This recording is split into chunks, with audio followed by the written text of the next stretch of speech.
할렐루야. 예, 주님의 이름으로 사랑하고 축복합니다.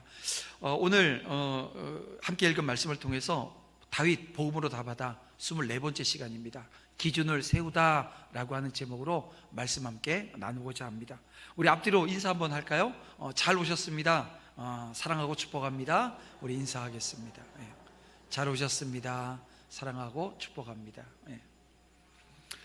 여러분, 지난 한 주간 삶의 자리에 여러분, 하나님이 여러분을 사랑하시고 또 인도하시며 동행하시는 그 축복이 여러분의 삶 가운데 내가 느낄 정도로 막 임한 역사가 있으셨나요? 아니면 계신지 안 계신지, 함께 하시는지 아니하시는지, 이게 뭐 어리해가지고 알 수 없는 그런 삶의 자리에 계셨는지요? 여러분, 한 주간의 삶에 여러분들 붙드시고 인도하신 어떤 상황, 어떤 환경, 누구를 만나더라도 하나님이 나와 함께 하시며 나를 깨닫게 하시며 나를 인도하시는 은혜가 여러분 가운데 있으셨기를 바랍니다. 저는 지난 한 주간 수요일부터 금요일까지 성북의 교회연합회에 우리 임원 목사님들과 함께 수련회를 가졌습니다. 그래서 많은 목회적 이야기들을 나누고 또 배움이 있고 깨달음이 있고 또 섬김이 있는 우리 성북의 교회연합회가 되자라고 하는 이야기를 하면서 몇 가지를 이야기를 나눴어요. 뭐 기도에 관한 얘기도 나누고 앞으로 사역에 관한 부분들도, 왜냐하면 연합사역에 오늘 우리 중심이 되어지는 교회들이 있어야 되는데요, 우리 도남지역교회가 여전히 그 중심에 서서 오늘 이 지역 복음화를 위해서, 그리고 하나님께서 주신 은혜로 이 지역에 선한 영향력을 끼칠 수 있는 우리 모두가, 우리 이 공동체가 되어지기를 간절히 주님의 이름으로 축원함을 드립니다. 축복이에요. 얼마나 큰 축복인지 모릅니다. 제가 연합회 목사님들하고 그런 시간들을 가지다가 커피를 한 잔 마시러 저녁에 좀 늦은 시간이었는데 커피를 마시러 가는데 조금 부담이 되더라고요. 저는 좀 요즘 이제 커피 늦게 마시면 잠을 좀 이렇게 설치는 경향이 있어서, 근데 갔는데요, 깜짝 놀랐어요. 커피가 되게 맛있는 거예요. 커피가 맛있을 뿐만이 아니라 그 커피 숍에 이 주인 되시는 분이 가지고 있는 이 경영 철학이 너무 마음에 드는 거예요. 그래서 제가 사진을 한 장 찍어 왔습니다. 이겁니다. 나에게 수만 번째 커피일지 몰라도 누군가에겐 그토록 원하던 한 잔의 커피일지 모른다. 이 경영 철학을 가지고 커피를 내리는 거예요. 근데 제가 이 글귀를 보고 사진을 딱 찍고 그랬더니 목사님들 다 사진 찍으세요? 아마 다른 교회 목사님들도 뭐 다 지금 오늘 이 얘기하고 있을지 몰라요.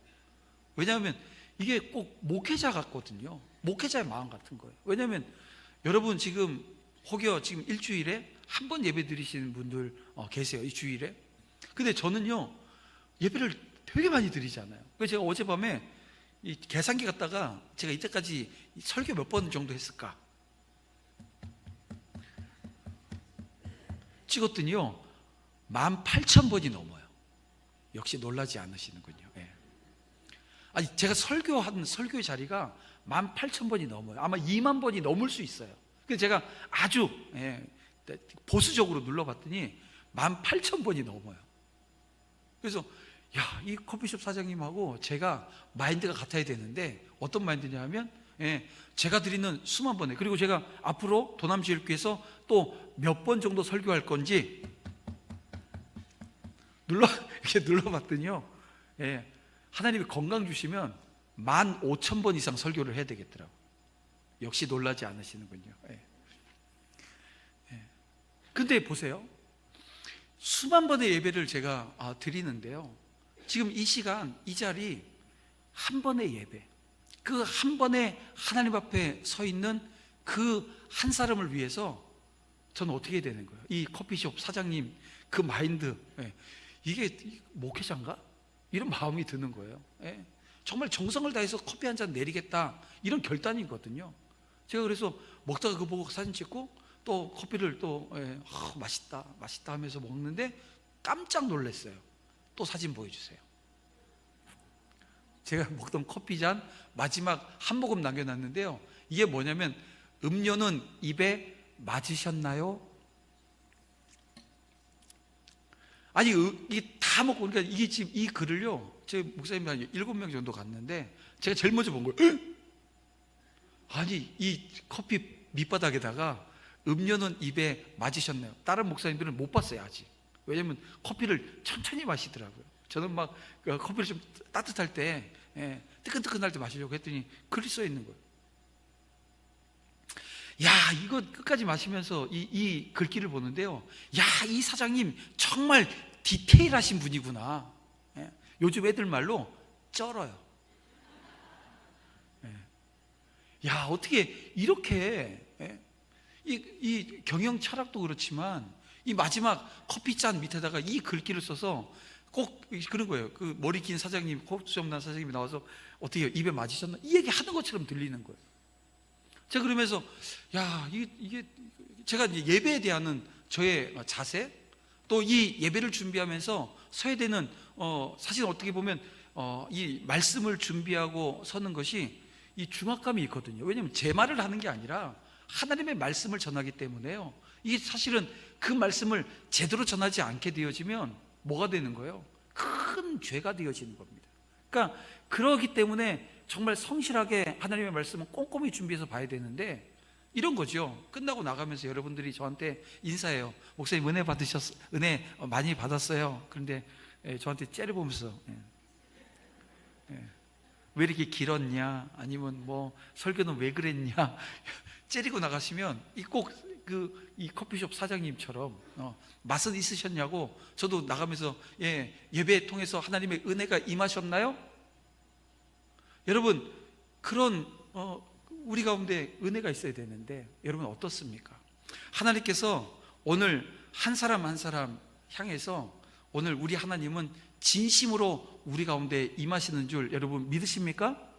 오늘 우리 가운데 주님은 진심이에요. 이 사장님이 진심인 것처럼 우리 하나님께서도 진심이고 저 또한 진심이기를 원하는 거예요. 그래서 오늘 이 시간 함께 예배하면서 말씀 속에서 하나님의 임재가, 나를 만져주심이, 나를 여전히 이끌고 계심이 느껴지는 은혜의 시간 되어지기를 주님의 이름으로 축원함을 드립니다. 그 기준이 내가 아니라는 거예요. 제가 이 커피, 유동커피라고 하는 집입니다. 서귀포에 가면 꼭 한번 들려보세요. 제가 왜 그 집을 이야기를 하고 커피가 맛있다고 얘기하는지 가서 먹어보시면 알아요. 그 죄다 또 토요일날 가서 주일날 저녁에 온다 그러면 또 문제가 있긴 한데, 어쨌든 하나님께서 오늘 우리를 향한 그 뜻이 계시고, 그 뜻이 저와 여러분의 삶의 기준이 되어지면, 다시 말하면 말씀이 기준되어진 삶의 자리에서 저와 여러분이 순종하게 되어지면 하나님이 오늘 우리에게 주시는 은혜가 임하는데요, 은혜가 나쁜 게 아니에요. 기분 좋은 은혜, 기쁨이 되어지는 은혜, 하나님께서 나를 붙들어 주심이 그 축복이구나라고 하는 것을 깨닫게 되어지는 그 자리에 서게 되는 것입니다. 나의 삶의 기준 되시는 그 하나님을 이 시간 함께 찬양하고 또 예배하는 여러분 가운데 하나님의 신령한 축복이 넘칠 것을 믿습니다. 자, 오늘 이 서론이 왜 제가 기준에 대한 얘기를 하고 이 커피숍 얘기를 하는지 한번 보세요. 사람은요, 모두가 자기가 기준이 되려고 합니다. 그래서 이 교회 공동체를 보게 되어지면 내 기준을 내려놓고 그 하나님 기준으로 사역하고 하나님 마음을 헤아려 그 자리에 서는 것이 얼마나 중요한 것인가 라고 하는 것을 저와 여러분이 깨달아가는 과정 속에 우리는 있습니다. 그래서 오늘 본문에 이 다윗이 어떤 기준을 세우고 있었는가 라고 하는 것을 한번 들여다보는 것은 되게 큰 의미가 우리 가운데 있는 줄 알아요. 다윗은 이 엔게디 광야에서 이 사울을 죽일 기회가 있었습니다. 우리 24장 말씀을 읽을 때 봤어요. 근데 죽일 기회가 있었지만 그렇지 않았어요. 자, 오늘은 다른 장소입니다. 10광야에서 그 24장에 있었던 그 사건이 또 한 번 재현되어지는 모습을 보게 되어집니다. 다만 엔게디 광야에서는 이 다윗이 사울을 피해서 숨어 있었어요. 그런데 지금 10광야에서는 다윗이 사울의 진영으로 침투를 해요. 그래서 그 과정을 우리에게 보여줍니다. 여기에 이 다윗의 그 삶의 기준, 다윗이 어떻게 하나님을 바라고 서 있었는가라고 하는 그 기준을 발견하게 되어집니다. 사울은 이미 엔게디에서 다윗에게 그 항복을 선언했죠. 항복한 거예요. 24장에서. 근데 10사람들이 이 10광야에 이 하길라 산에 다윗이 숨어 있다라고 하는 이 정보를 제공해 줘요. 그러면 거기 있구나 하면 끝나면 되는데 안 그래요. 3,000명이라고 하는 군사를 이끌고 다윗을 잡고자 지금 왔습니다. 광야를 샅샅이 뒤져서라도 이 다윗은 잡아야 되겠다는 거예요. 그래서 그는 다윗의 은신처에 대한 제보를 듣자마자 즉시 군사들을 보내요. 여러분, 그런데 이게 얼마나 한심한 생각이고 한심한 행동입니까? 그는 한 나라의 왕입니다. 참으로 할 일이 참 많은 사람이에요. 그럼에도 불구하고 그는 오로지 자신의 정적이라고 생각되어지는 이 다윗을 제거하기 위해서 온 힘을 쏟습니다. 성경은 그가 다윗을 제거하기 위해서 얼마나 애를 썼는지 아주 세밀하게 기록하고 있죠. 실로 그는 소중한 인생의 자원을 헛되고 무익한 일에 마구마구 쏟아붓고 있었던 겁니다. 물론 사울에게는 다윗을 제거해야 될 이유가 있어요. 왜냐하면 다윗을 제거하지 않으면 자신의 왕의 보좌가 이 위협을 받는 거예요. 그러나 그것은 하나님의 뜻을 전혀 생각하지 않는 어리석은 처사라는 것입니다.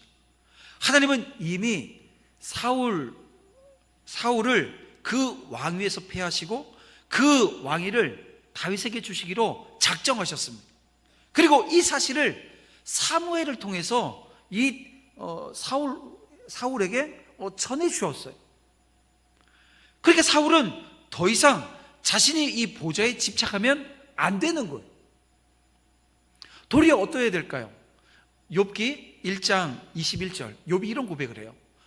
주신 이도 여호와시요 거두시는 이도 여호와시오니 여호와의 이름이 찬송을 받으실지어다. 여러분, 이 욥의 고백이 만약에 사울의 고백이었다고 한다면 여러분 어땠을까요? 아니, 왕위를 주신 분도 하나님이시고 그 거두시는 분도 하나님이시기 때문에 제가 모든 걸 다 인정할게요. 그리고 왕위를 이 자신의 사위거든요. 사위한테 왕위를 넘겨주는 거예요. 이거 괜찮거든요. 가능한 일이거든요. 근데 보세요, 그렇게 하지 않아요. 절대자 하나님께서 작정하신 일을 인간의 힘으로 어떻게 바꿀 수 있나요? 무효화시킬 수 있습니까? 그럼에도 불구하고 이 사울은 하나님의 뜻을 찾지 않아요. 자신의 보좌를 지키기 위해서 다윗을 제거하는 일에 온 힘을 기울이게 되어집니다. 그런데요, 사울은 다윗을 제거할 수 없습니다. 왜요? 하나님이 당신이 택한 사람인 이 다윗을 어떻게 했어요? 지켜주시는 거예요. 인도해 주시는 거예요. 붙들어 주시는 거예요. 이끌어 주시는 거예요. 하나님의 임재가 다윗의 삶 가운데 넘치는 거예요. 결국 사울은 자신의 소중한 인생을 지금 뭐 하는 거예요? 허비해버리는, 낭비하는 거예요. 해서 될 일이 있고 안 될 일이 있는데 여기에 대한 분간이 서질 않는 거죠. 만약에 사울이 다윗에게 왕위를 이양해 줬다고 한다면 어떨까요? 아마도 이 사울 왕은 이랬을 거예요.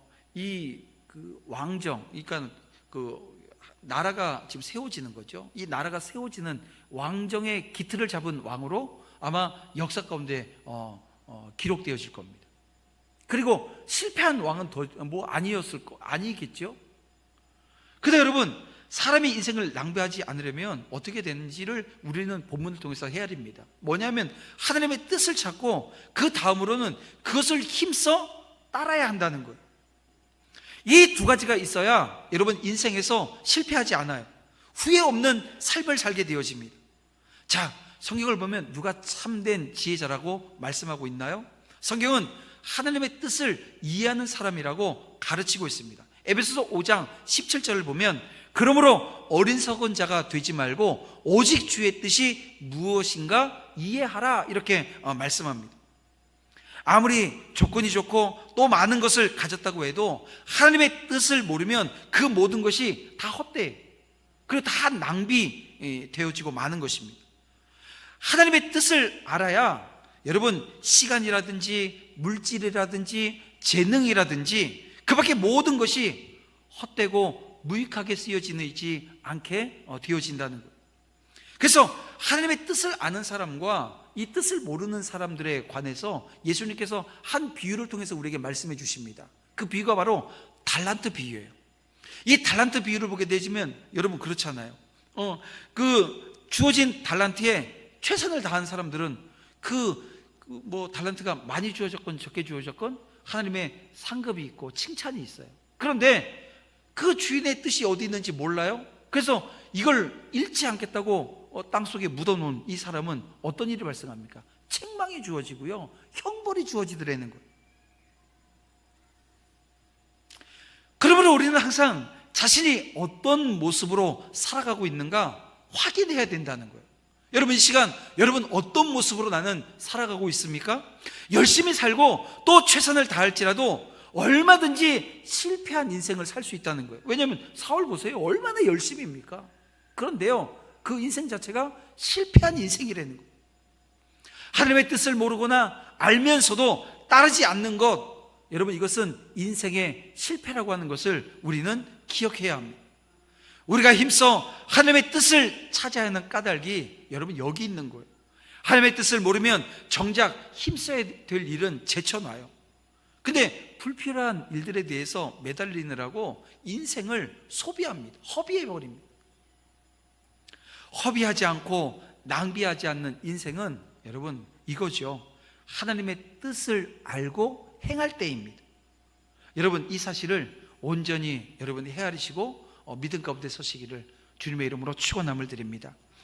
여러분 이제 다윗은 더 이상 이전처럼 숨지 않아요. 오히려 정탐꾼을 보낼 뿐만 아니라 직접 사울의 진영에 침투하는 그래서 이 정탐까지 하는, 어떻게 보면 지금 과거의 다윗의 모습과 지금 오늘 본문 이 26장에 나오는 이 다윗의 모습은 사뭇 다른 것을 보게 되어집니다. 왜요? 이제 다윗은요 한 나라의 왕처럼 지금 서 있습니다. 그래서 지금 오늘 본문에 보면 다윗의 군대는 몇 명이에요? 600명 가량 되어집니다.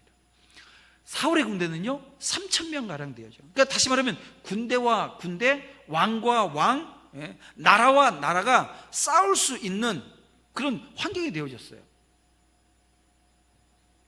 사울은 몰랐어요. 뭘 몰랐어요? 10광야가 다윗의 영토라고 하는 걸 몰라요. 여전히 다 자기 거라고 생각하는 거예요. 그런데요 이 10광야에 이 사울이 들어왔어요. 남의 영토에 지금 들어온 거예요.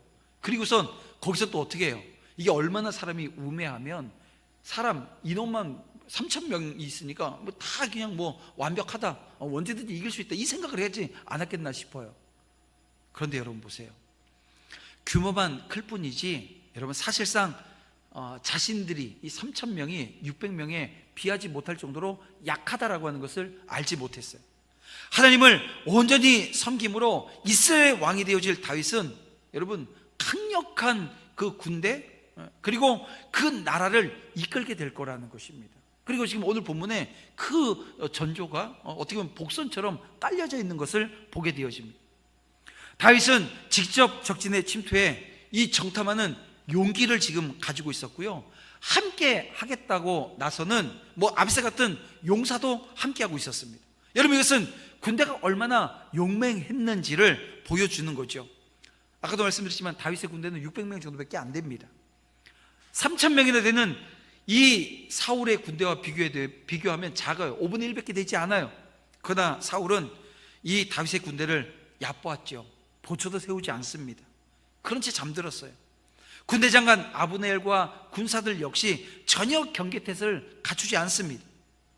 이에 아비새는 이 적진 중앙까지 들어가서 창으로 사울을 땅에 꽂아 죽일 수 있다며 다윗에게 허락해달라고 요청까지 합니다.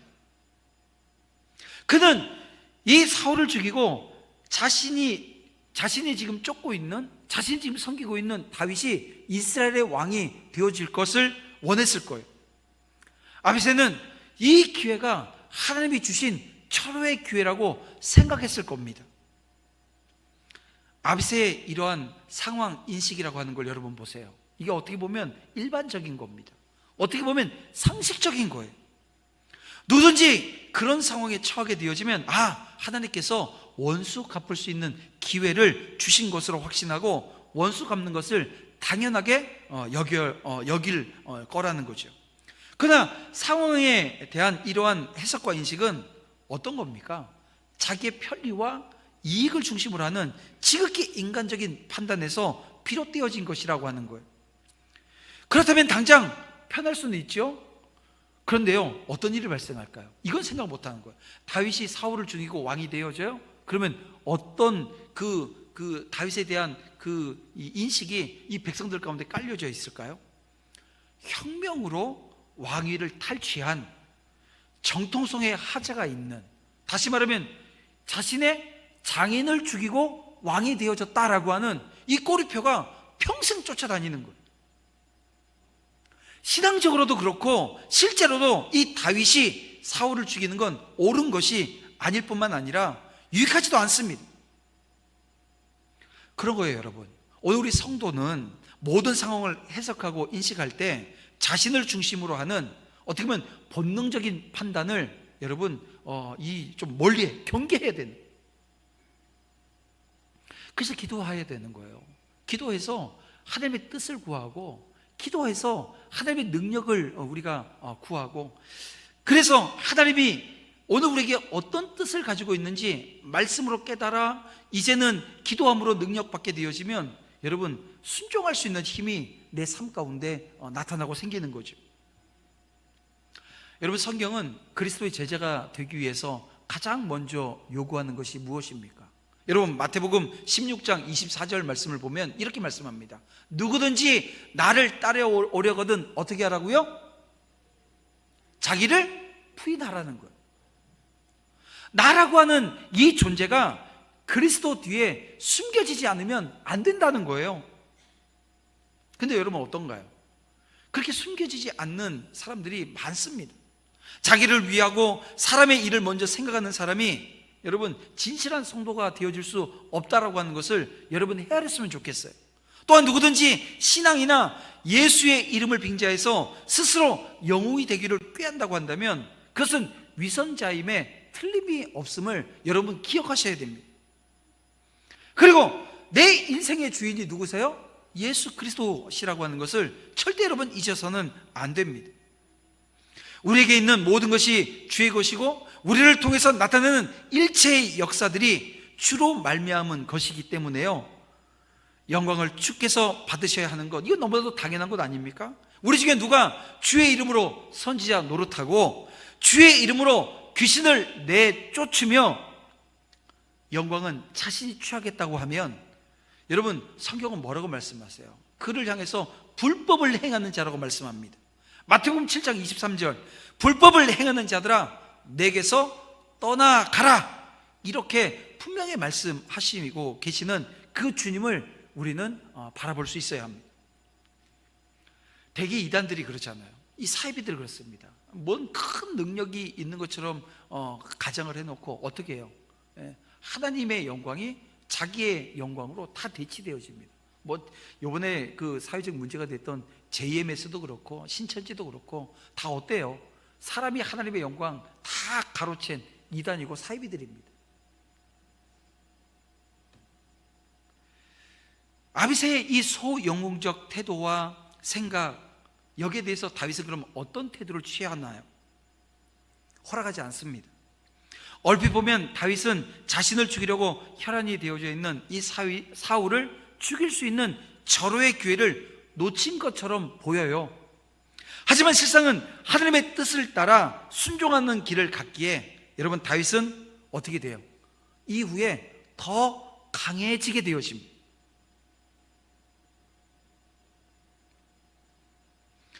다윗은 엔게디서와 마찬가지로 사울이, 오늘 본문에 보세요. 오늘 사울을 죽이는 건 안 된다는 거예요. 10절을 보면 다윗이 또 이르되 여호와께서 살아계심을 두고 맹세하오노니 여호와께서 그를 치시리니 혹은 죽을 날이 이르거나 또는 전장에 나가서 망하리라, 이렇게 말씀하고 있습니다. 이후 다윗과 아비새 두 사람은 적진 중앙에 있는 왕의 침소까지 침투해요. 그리고 사울의 창과 물병을 취합니다. 상식적으로 생각하면 이거 해야 돼요? 아니 3천 명이 지키고 있는 그 사울 왕에게 이 둘이 가서 죽이러 가는 게 아니고 뭘 가지고 창하고 물병만 가지고 나오는 거예요. 이게 무슨 게임도 아니고 뭐 이래야 될 이유가 어디 있겠냐는 거예요. 그런데 여기엔 믿음이 있습니다. 어떤 믿음이에요? 하나님께서 지켜주실 것에 대한 믿음이에요.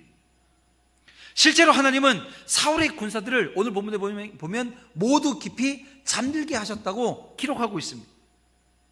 여러분, 2명의 자객이 진영 중앙에 있는 왕의 침소에 침투하는 데 성공했다면 여러분 그 전쟁은 이미 끝난 것입니다.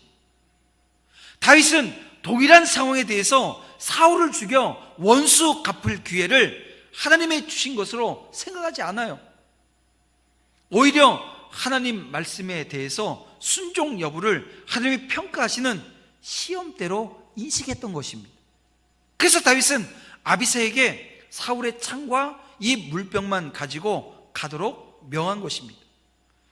다윗이 사울에게 박해를 당하는 당사자임에도 자기에게 유리하도록 그 상황을 해석하지 않아요.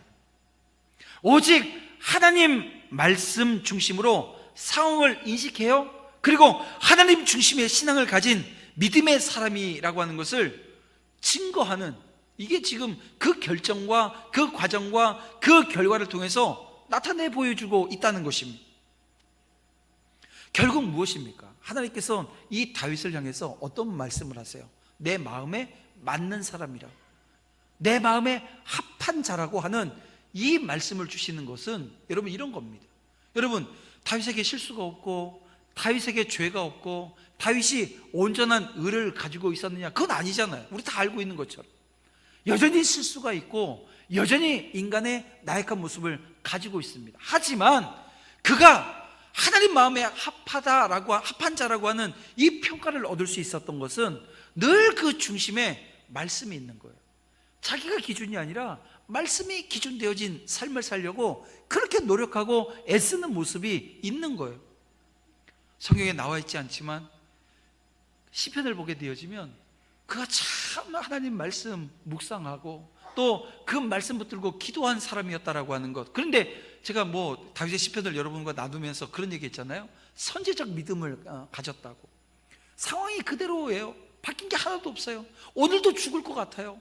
내일도 보게 되면 여전히 죽을 게 보여요. 고난의 현장이 보이는 거예요. 그럼에도 불구하고 그 너머에 이 모든 것을 주장하시는 하나님이 계시다는 거예요. 하나님께서 나를 붙들고 계시다는 거예요. 나는 하나님의 뜻을 떠나서 살 수 없는 존재라고 하는 것을 깊이 인식했던 다윗을 우리는 시편을 통해서 또 이 다윗의 행적을 쭉 따라가면서 발견하게 되어집니다. 내가 중심이 아닌, 내 가치가 기준이 아닌 하나님이 기준 되어지고 하나님의 말씀이 내 삶을 이끌고 계심을 알고 믿는 자리에서 오늘 저와 여러분 또한 함께 다윗의 길을 가겠다라고 하는 결단이 있었으면 좋겠습니다. 예수님께서 십자가 고난을 앞두고 자신의 뜻이 아니라 아버지의 뜻이 이루어지기를 기도하셨던 것 여러분 기억하시지요? 오늘 우리 성도의 모든 삶의 현장에서 하나님의 주권이 인정되어지고 자신의 이해관계를 떠나서 오직 하나님의 뜻을 구하며 행하는 여러분 그 삶이 어떤 삶입니까? 그 바로 경건의 삶이라는 거예요. 여러분 이 경건의 삶이 이제 시작되어진 한 주간의 삶 가운데 여러분의 삶에 나타나고 드러나기를 주님의 이름으로 축원함을 드립니다. 말씀을 정리하고 함께 기도했으면 좋겠어요. 여러분 다윗이 이스라엘 왕으로 세워진 그 과정을 우리는 지금 쫓아가고 있습니다. 읽어가고 있습니다. 여기에는 정치적인 모략이 사용되어지지 않아요. 하나님의 섭리 안에서 모두 다윗의 왕권이 인정되어지는 그 모습을 우리는 보게 될 겁니다. 여러분 이것은 오직 하나님만을 의뢰하고 그 뜻에 순종한 한 사람, 이 다윗이 있었기 때문에 그래요. 사랑하는 성도 여러분, 이 시간 저와 여러분이 다윗 되어지는 은혜가 있기를 주님의 이름으로 축원함을 드립니다. 예수님의 길을 가는 저와 여러분에게 이 다윗이 갔던 그 길은 주님의 길을 보게 해줍니다. 여러분, 하나님은 당신의 주권을 인정하고 순종하는 자를 높여주시는데요, 이번 한 주간 그 주님의 높여주심이 오늘 이 시간 예배하는 모든 주의 권속들 가운데 확증되어지고 실제가 되어지는 은혜 역사가 분명히 나타나고 있게 될 줄 여러분 믿으시길 바랍니다. 그 믿음으로 다시 하나님을 찬양하고 또 하나님이 기뻐하시는 그 말씀과 기도, 또 복음 전하는, 그러면서 예배하는 예배 자리에 온전히 서는 우리 모두가 되어지기를 주님의 이름으로 축원함을 드립니다.